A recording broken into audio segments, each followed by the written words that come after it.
Y está con nosotros el senador mandato cumplido Ruperto Godoy, que ha hecho un esfuerzo, Sí, la además, para verdad, estar hoy con se lo nosotros. agradecemos mucho. Se lo agradecemos mucho, lo valoramos. Bienvenido a Redacción San Juan, Ruperto. Buen día, ¿qué tal? Ustedes se lo merecen.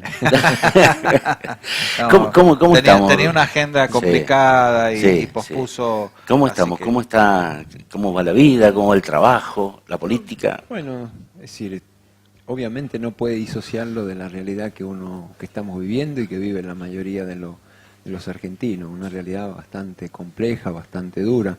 Uno sigue saliendo a los departamentos, teniendo reuniones. Anoche justamente estábamos en Rawson y conversando con la gente de Rawson y la verdad que la están pasando muy mal, muy mal. Es decir, era impensable que hoy estuviéramos en la situación que está, ¿no? Donde el salario no alcanza, donde los precios se han disparado, donde muchos de los logros que individualmente habían tenido accediendo a bienes, Sí. hoy se están desprendiendo de esos bienes para poder pagar la factura de la luz, la factura del gas. Así que la verdad que es un momento Mm. transitando. ¿Y por qué estamos así? Y yo creo que estamos así porque se transitó un camino equivocado. Yo pienso, más allá de equivocado, me parece que hubo una decisión de cambiar un modelo de país. Creo que en esto no hay errores, más allá de algunas dificultades que puedan haber tenido coyunturalmente, pero me parece que hubo una definición política y económica muy clara desde el principio, que obviamente no se correspondía con lo que se dijo en la campaña, porque en la campaña, y tal vez mucha gente, creyendo en lo que se decía, votó por Cambiemos. Y en la campaña, acuérdense, se decía que se iba a bajar la inflación rápido, que era un tema menor, que íbamos a ir a pobreza cero, que nos íbamos a integrar al mundo, que íbamos a resolver rápidamente el tema del déficit. Y bueno, la pobreza mucha también. pobreza cero. Que no íbamos a ir al fondo. Sí, sí. Que se iba a crecer, que se iba a generar empleo. Fueron consignas de campaña. Y obviamente luego las políticas que se han implementado a partir del 2015, y yo he sido senador en 2 años, 2015, 2016, y la verdad que se votaron leyes que las consecuencias de esas leyes están ahora. La primera ley que se vota es el acuerdo con los fondos buitre. Nosotros que durante los 12 años habíamos reestructurado la deuda, habíamos llevado la deuda a la relación PBI del 30% al PBI y en la deuda privada en dólares prácticamente al 8%, a partir de ese acuerdo con los fondos buitre, que era un sector minúsculo, se les abrió lo que hoy las consecuencias de esto es el endeudamiento. A partir del acuerdo con de los fondos buitre se dispara el endeudamiento. Claro. El endeudamiento privado. Y bueno, me parece que había un modelo de país muy pequeño, que es para 20 millones de habitantes, donde se ha ido destruyendo la industria. Se piensa en un país con un modelo agroexportador, muy primario, donde extractivo, fundamentalmente, basado en el campo, basado en la energía, en la minería, y obviamente con una concentración muy fuerte de la riqueza. Creo que lo que ha asignado estos prácticamente 3 años de gobierno de Cambiemos es una brutal transferencia y apropiación del ingreso de los sectores, de la mayoría de los argentinos, hacia los sectores más concentrados del poder económico. Ha sido brutal la transferencia de ingresos. Y por eso estamos viviendo las consecuencias del endeudamiento, de no haber generado los dólares genuinos para pagar ese endeudamiento. Se cortó el endeudamiento privado en enero, que fue el último préstamo que accedió la Argentina, y a partir de ahí nos quedamos sin crédito externo para poder seguir financiando el funcionamiento del Estado. Y vienen los compromisos externos. Y entonces se tuvo que acudir al Fondo Monetario Internacional para poder cumplir con los intereses y el capital de la deuda.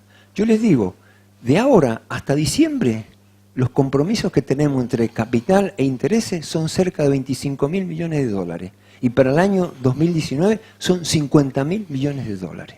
Son dólares que no tenemos, porque además no generamos los dólares, porque acá se pone mucho énfasis en el déficit fiscal, pero nadie observa el déficit comercial. Déficit comercial, que es la balanza, es decir, de pago, nosotros tenemos un déficit casi de 10.000 millones de dólares.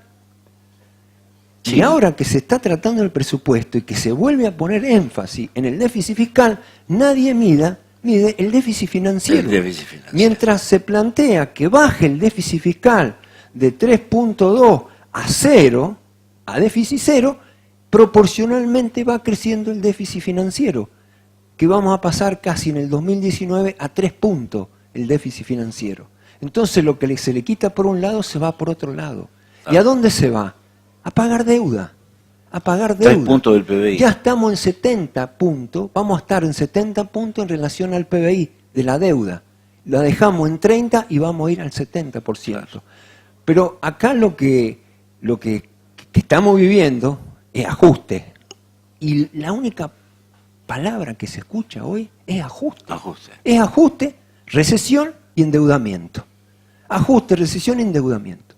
Yo creo que acá no hay salida en la medida que no se cambie la mirada y que pensemos cómo crecemos, cómo generamos empleo, cómo generamos trabajo, cómo incrementamos la producción, cómo volvemos a recuperar el mercado interno, un mercado interno que se ha destruido. Por eso hoy cierran pequeñas y medianas empresas y esto genera desocupación. Entonces, estamos viviendo una situación difícil. La vulnerabilidad y la fragilidad de este plan económico se está poniendo en evidencia. En estos últimos semanas, en este último mes, se ha puesto brutalmente en evidencia. Porque a la política recesiva que impulsa el fondo, porque de acuerdo a lo que se está pensando para el nuevo presupuesto, no va a crecer la Argentina. No va a crecer. El año 19 no va a crecer. Está calculado en cero. En cero. Sí. Más una inflación disparada, más y acá lo estamos viendo, en el mismo San Juan, la cadena de pagos se rompe. Rota. Y la incapacidad de generar dólares genera una situación difícil y compleja para la Argentina. Creo que en el marco de este proyecto y de esta idea es difícil salir. Difícil salir pensando en la gente, pensando en los trabajadores, pensando en los jubilados, pensando en el pequeño, mediano productor, pensando en el docente, en esa gente. Y veo que hoy no se piensa en la gente. Y todos los días se le hace más daño a la gente. Con la inflación, con las tarifas, con la baja de los ingresos. Hay gente que no le alcanza para comer. Para comer. Esta es la situación que estamos viviendo. Y la vivimos a lo largo y a lo ancho del país. Yo digo San Juan, una provincia que, bueno, ha venido ordenada, ha venido equilibrada, pero las políticas nacionales impactan en la boleta de la luz, impactan en la boleta del gas, más allá del esfuerzo que hace el gobierno en la provincia, que con sus ahorro y con sus recursos sostiene obras para que no se caiga el empleo. Pero la verdad que es una situación difícil para las provincias y para los municipios también. El mismo análisis que hizo A.T.T. Clavel sentado en esa mismo maqueta. lugar.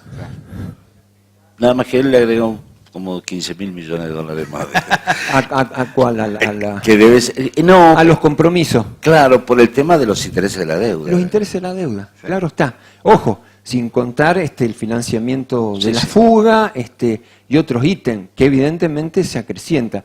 Yo también esto le doy otra dimensión también. No solo tiene una dimensión local, tiene una dimensión también internacional.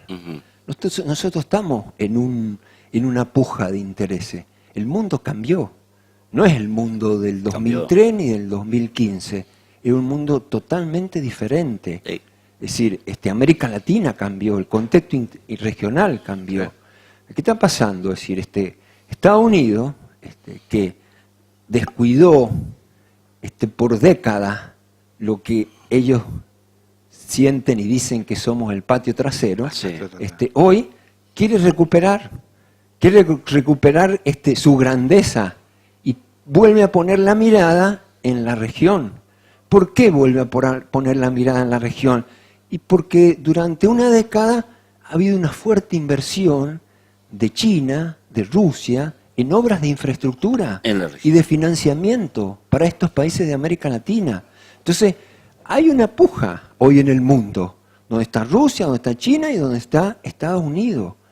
Y donde, en definitiva, el capitalismo monopólico, dominante en el mundo, es decir, que está impulsado por la industria de la guerra, por los desarrollos tecnológicos, comienza a posicionarse. Y fíjense en cómo los mercados financieros de los países emergentes se van integrando sistémicamente a una superestructura que está dominada por el capital financiero mundial. Totalmente. Mundial. Y yo te doy un ejemplo, Es la nueva más allá de forma de Argentina, dominación. lo de Turquía. Fíjate vos lo de Turquía. Lo de Turquía, que es un lugar geopolítico estratégico, porque está vecino a Siria, porque hay intereses de Rusia, hay intereses de China. ¿Qué pasó? ¿Por qué se le disparó y se desequilibraron en algún momento? Porque Turquía no aceptó aumentar la tasa de interés Tal cual. y no aceptó ir al Fondo Monetario. Y entonces Estados Unidos militariza el sistema financiero, te aumenta la tasa, te amenaza y te intenta desequilibrar. Estas cuestiones geopolíticas del mundo, este cambio del mundo, este gobierno no lo advirtió nunca. Ingenuamente dijeron, nos vamos a integrar al mundo, abrimos las exportaciones, cuando hay un mundo que se cerraba. Y tuvo Protegía advertencias desde la protegía sus oposición. industrias, protegía a sus trabajadores, como lo está haciendo Estados Unidos. Y no vio lo que pasaba en América Latina. Yo siempre le recuerdo a muchos compañeros que uno de los últimos viajes que yo acompañé a Cristina fue a Brasilia. ¿Qué se hacía en Brasilia? Se hacía el encuentro de los países de América Latina con el BRICS. ¿Quién estaba sentado? El presidente de Rusia, el presidente de China, el presidente de la India, Claro. el presidente de Sudáfrica y todos los líderes de América Latina, incluido la Argentina y Brasil, que son lo más importante. ¿Qué estaban pensando? La creación del Banco del Sur, para lograr financiamiento para la obra y fundamentalmente para obras estratégicas, porque acá ¿cuál es lo que atrae en definitiva y cuál es el interés también hoy de Estados Unidos? Son los recursos naturales no renovables, que no hay en el mundo, Bueno, en ese momento usted decía, qué fuerte lo que se está armando acá, y está excluido Estados Unidos, y de repente desapareció todo. Desapareció el Banco del Sur, desapareció el financiamiento para Todo se obras rompió. de infraestructura que no solo permitían vincular el Pacífico con el Atlántico, sino la conexión de los distintos países de América Latina.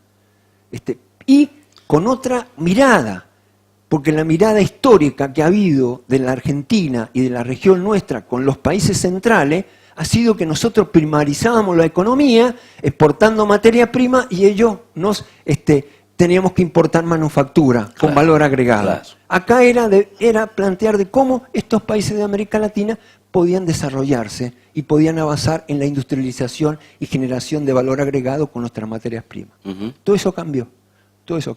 Bueno, estas son las situaciones que estamos viviendo. Ujú. Y el gobierno argentino no ha visto estas señales, según usted. A la vista, imagínate, acude, cuando se le acaba el financiamiento externo, rápidamente acudió al fondo. ¿Y qué implica acudir Con al el fondo? argumento de que es más baja la tasa. Sí, pero ¿sabés qué resignar?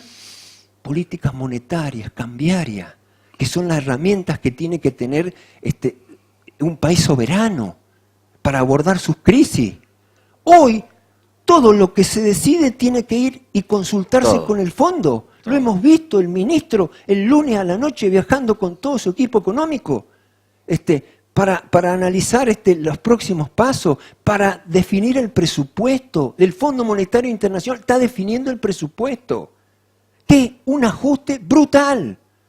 Y fíjense, que ese ajuste en el presupuesto no es para este año, es para el año que viene. Sí. De todos modos, el gran ajuste lo han hecho con un dólar que lo llevaron a 40 pesos. ¿Qué han logrado? lo que también tenían como objetivo este gobierno y los intereses de afuera, era bajar el ingreso, era bajar lo que ellos llaman el costo laboral. Nosotros en América Latina estábamos en primer lugar en cuanto a ingresos en relación al resto de los países. Hoy estamos en el quinto o sexto lugar. Ya no necesitan reforma laboral, no necesitan, porque a los sueldos los bajaron casi un 50% y han precarizado el trabajo. En dólares, sí. En dólares. Sí, sí. ¿Y qué viene ahora? ¿Qué sigue esto? Pues el año Yo creo viene que la gran discusión es el presupuesto. Bien. La gran discusión es el presupuesto. Bien. Es decir, o avanzamos a un presupuesto de ajuste que implica, es decir, menos transferencia a las provincias, menos transferencia a los municipios. Parece que eso es lo que va a pasar. Que implica, es decir, transferirle servicio, que las provincias se hagan cargo de la tarifa social, que se hagan cargo de los subsidios del transporte. Esto, y obviamente con una proyección de crecimiento cero. Así como de déficit, cero, crecimiento cero. Entonces me parece que la gran discusión es esta, que define en términos políticos y económicos el futuro de este país. Y sí, no es una discusión menor. Sí, porque el presupuesto no es el plan de gobierno. Es el plan de gobierno. Y la gente no soporta más el ajuste.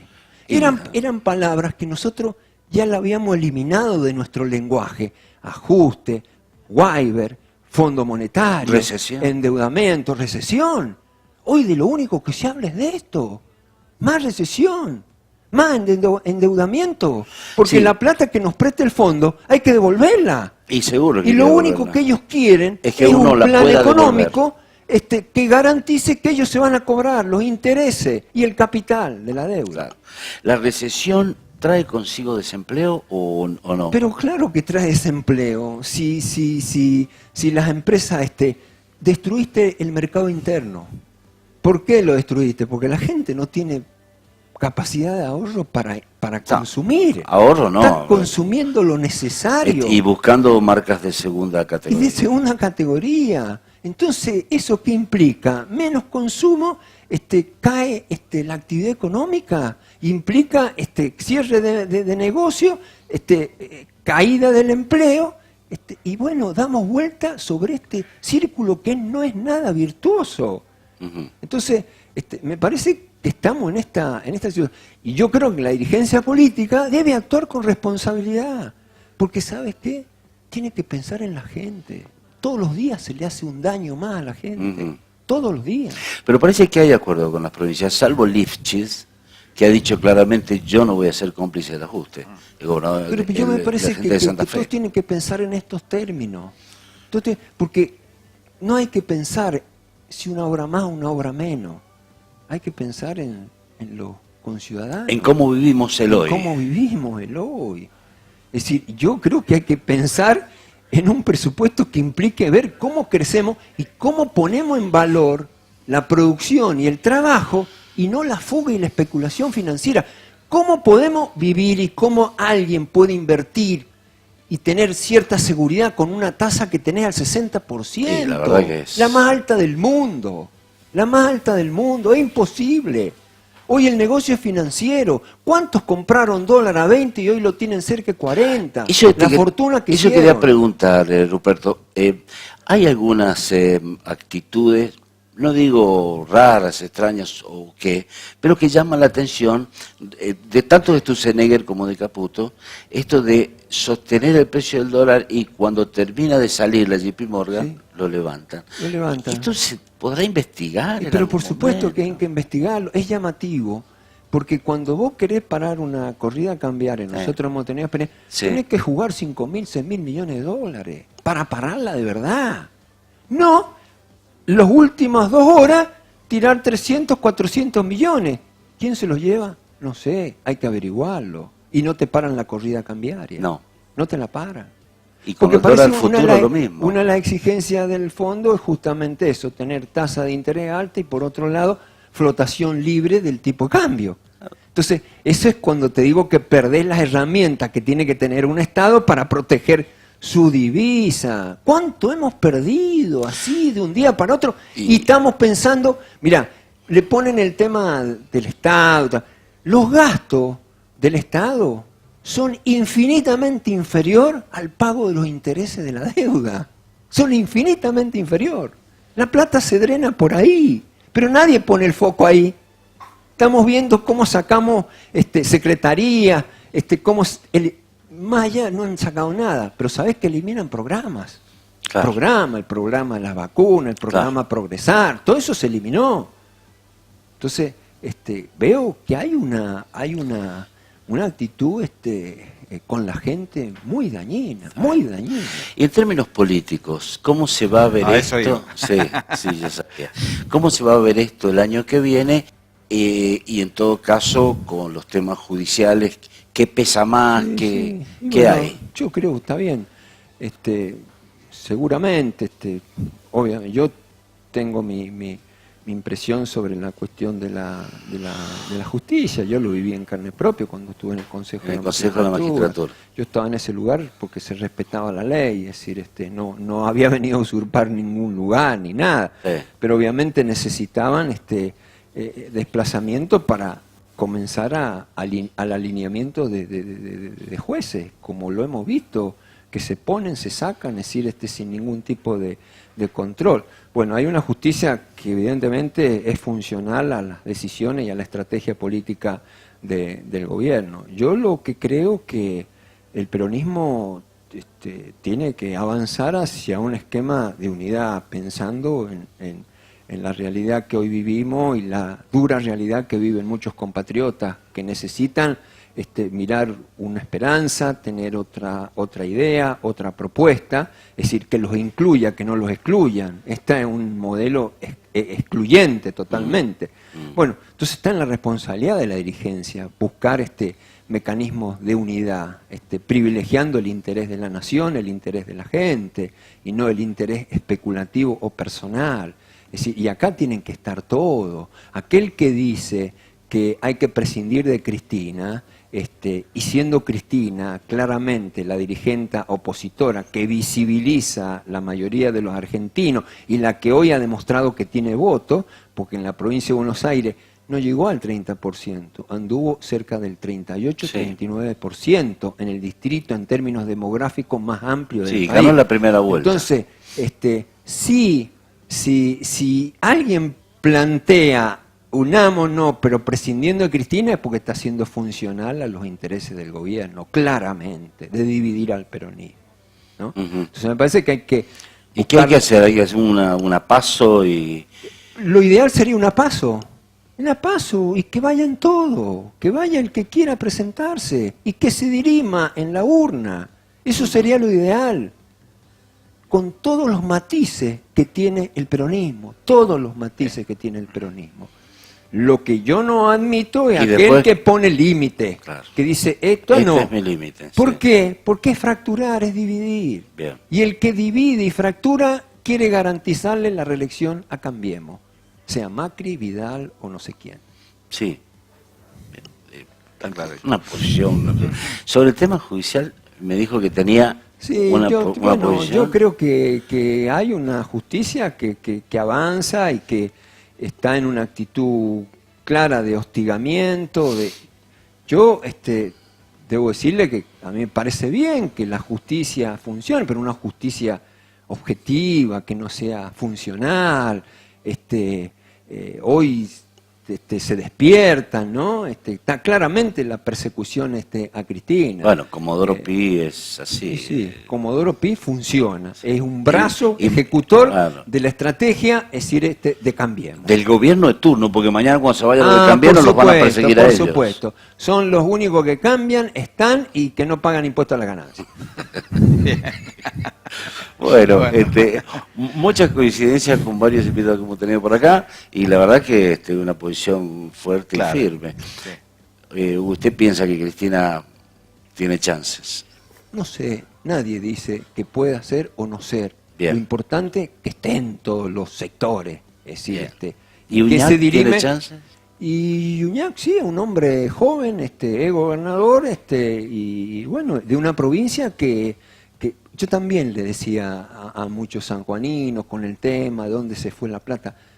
Si hay alguien que sabemos por lo pronto en San Juan a dónde está la plata de los años de gobierno, y basta con recorrer San Juan, es decir, los diques están, las casas están, los hospitales están, las escuelas están, la ruta 150 está, el centro cívico está, el Teatro del Bicentenario está todo. ¿Quién puede negar que San Juan cambió? Hay que acordarse del San Juan del 2001, 2002, al San Juan que hoy vivimos y transitamos todos los días por la calle. Un San Juan que progresó, que cambió, que le mejoró la calidad de vida a la gente. Eso es lo que hemos vivido en San Juan. Y que Uñac ha seguido administrando bien. Y hoy la crisis, bueno, se trata de sortear de la mejor manera. Obviamente no puede parar el impacto de las políticas nacionales, pero San Juan es la fiel muestra de lo que se vivió en una década, más de una década en la provincia. Muy bien, Ruperto, Muy bien. muchas gracias por la visita. Gracias por haber acomodado tu agenda y haber venido. No, gracias a ustedes. Gracias Bueno, porque viene bien. ¿Seguís conversar. corriendo? Sí. Yo lo encuentro muchas veces. Esa es la manera de... Pero corre como 10 kilómetros por día. Sí. Es impresionante. Es un equipito. Acetá también, igual que yo, tiene- mira. Hay un equipito, hay Aldo Molina. Sí, ¿no? bueno, No. pájaro. Sí, El sí. pájaro vuela. Gracias por tu gracias a participación. ustedes. Gracias, Peto, por la No, visita. al contrario, un Muy gusto amable. haber estado con ustedes.